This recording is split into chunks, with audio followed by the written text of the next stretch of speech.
You certainly can. Let's roll you up an original Dungeons and Dragons character. Let's see what we get here.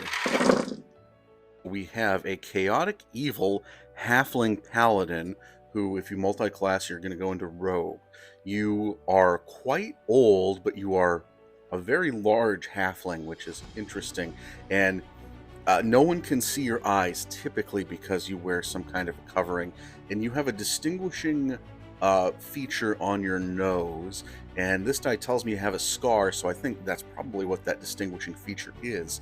And you come from a kingdom to the south. Your background is hermit. Your typical demeanor is that of someone who's pretty happy-go-lucky, but boy, in a tough situation, you get angry. And you're very wealthy. You have a lot of money, and you carry with you a flail of some kind, a mace, and the head of that mace is a crystal skull. All right, let's get your starting stats here.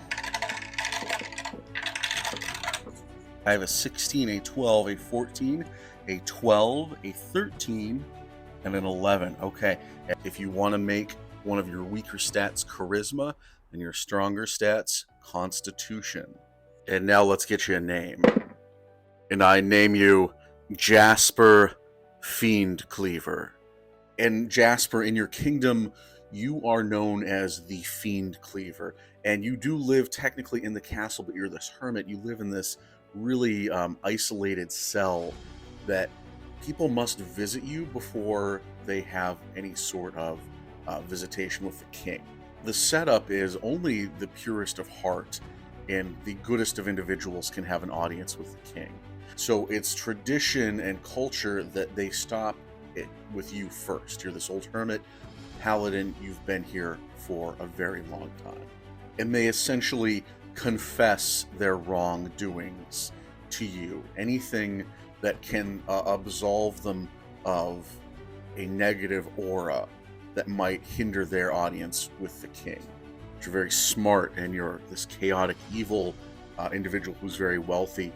You have developed a technique of convincing these individuals that all of their most valuable possessions that they own are linked to some sort of ill-gotten deed. So in order to get your blessing that they get a chance to see the king, they will often have to unburden themselves of their most valuable possessions to you. And so you've become quite wealthy. And I see you as very menacing, standing there, this tall halfling, hood over your eyes, holding this massive crystal skull flail. And we're going to say in this dark cell, it kind of glows, has a bit of an aura to it. But you've gotten to a point in your old age where you're no longer interested in sitting in the shadows, and you envy the king who has placed you literally beneath him. So you are about to leave your cell and go adventuring because you no longer want wealth and riches anymore. You have that. Now you want the kingdom. So I want to know, what party are you going to find to help you get that? And are you going to tell them what your true intentions are? Happy role playing.